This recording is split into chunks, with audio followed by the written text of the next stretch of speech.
mostrar la relación entre la participación y los procesos deliberativos. He querido insistir en la necesidad de que los entornos deliberativos tengan un protagonismo mucho mayor en nuestras sociedades, con el siguiente propósito: que los procesos participativos, en los que no siempre se tiene presente la noción de representatividad, puedan indagar a través de la deliberación, a través del diseño de entornos deliberativos, en ese principio, en el principio de la representatividad de aquellos que participan. En los movimientos sociales hay un término que se ha acuñado recientemente, que creo que es de una gran importancia, que es el de los, a veces se traduce por marcos de alineamiento y en ocasiones se altera el orden, ¿no?, de los términos. Con este término se ha querido insistir desde los movimientos sociales en el hecho de que la sociedad civil, la ciudadanía, interviene en la acción política cuando simpatiza con unos ciertos enmarcados, con unas interpretaciones generales de la realidad que nos ayudan a hacer un diagnóstico de los problemas, y entonces su acción utiliza procedimientos diferentes a los estándares, a aquellos que tenemos más asimilados, hemos comprendido mejor y que tienen que ver con la afiliación, el simpatizante y el partido, con el espacio de esas coordenadas.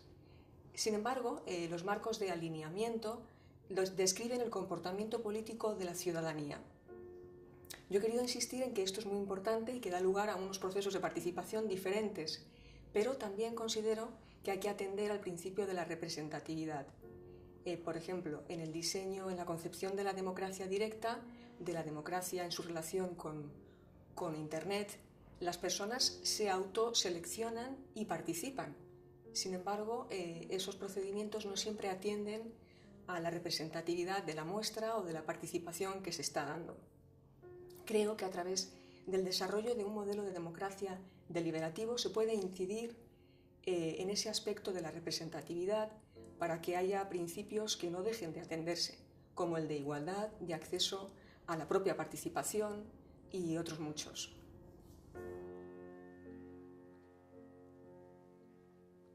Estas ideas se pueden implementar en distintos entornos.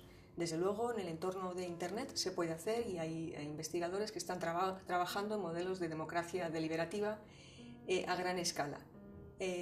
Pero hay muchísimas dificultades, y yo quiero insistir en que una de las dificultades en las que se debe profundizar es en la propia noción de cultura deliberativa.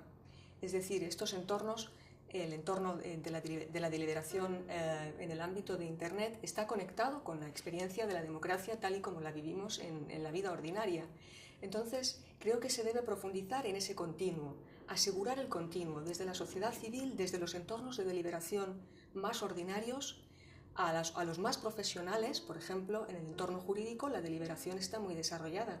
¿Por qué no habríamos los ciudadanos normales y corrientes en nuestras prácticas comunicativas aprender de ese modelo de deliberación para que esa escala global a la que se tiende, esté asegurada, esté suficientemente profundizada, ahondada en el ámbito de la vida colectiva?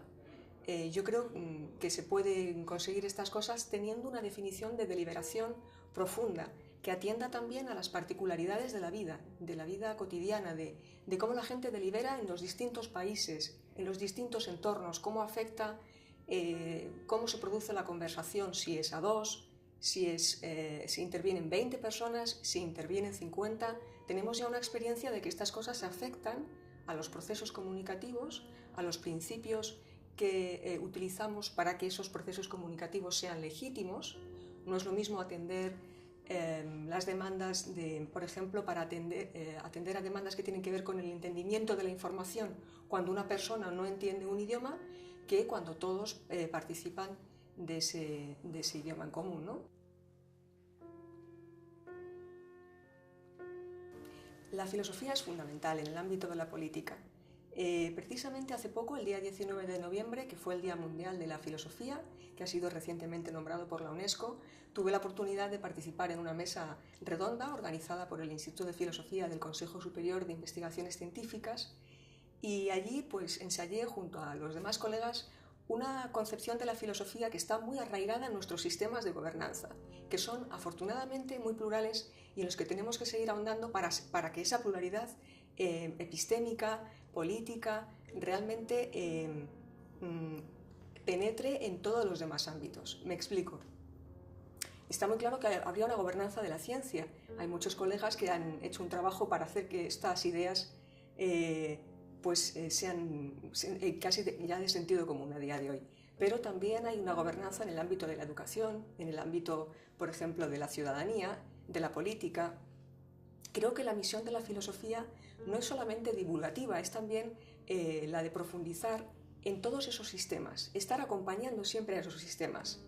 Pondré un ejemplo que tal vez lo haga más legible lo que estoy diciendo. Hay un desarrollo reciente de la filosofía de la información.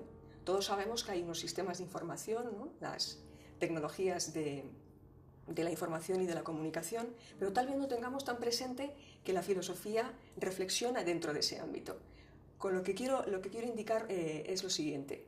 Si eliminamos la presencia de la filosofía en cada uno de esos sistemas y cuando observamos que de hecho esa conexión se va perdiendo porque no se invierte públicamente o porque no hay suficientes agentes creadores, porque se disminuyen las posibilidades, pienso que esos sistemas también pierden su capacidad crítica y incluso su creatividad. La filosofía debe acompañar a los procesos de reflexión y a los procesos con los que entendemos nuestra vida colectiva y nos proporcionamos sistemas para organizar y para defender, por ejemplo, nuestro derecho a acceder a ellos y entenderlos. Pues al periodista poder entrar en ese sistema, al niño pequeño que quiere entrar en el sistema educativo como es normal y hacerlo de la manera más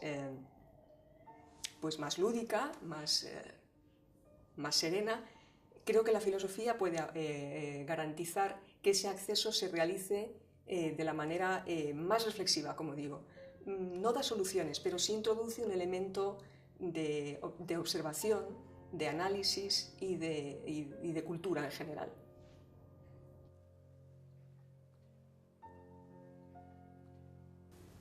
Pues tengo la mejor de las opiniones de esta iniciativa de Common Action Forum.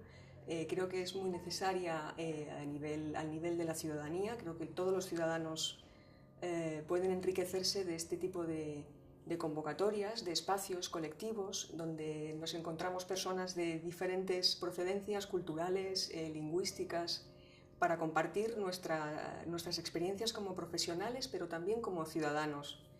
Y en esta ocasión, además, Common Action Forum pues nos brinda la oportunidad de estar en diálogo, en conversación con personas que tal vez no conoceríamos dentro de nuestros ámbitos profesionales y tampoco quizás en nuestra vida diaria. Así que es una oportunidad fantástica, pese a que Internet también nos brinda un espacio que se supone global y al que podemos acceder con facilidad. En la vida cotidiana, sin embargo, estos espacios no son tan frecuentes y por eso me parece se ha visto una oportunidad fantástica y se está ofreciendo un espacio de comunicación muy organizado y muy enriquecedor.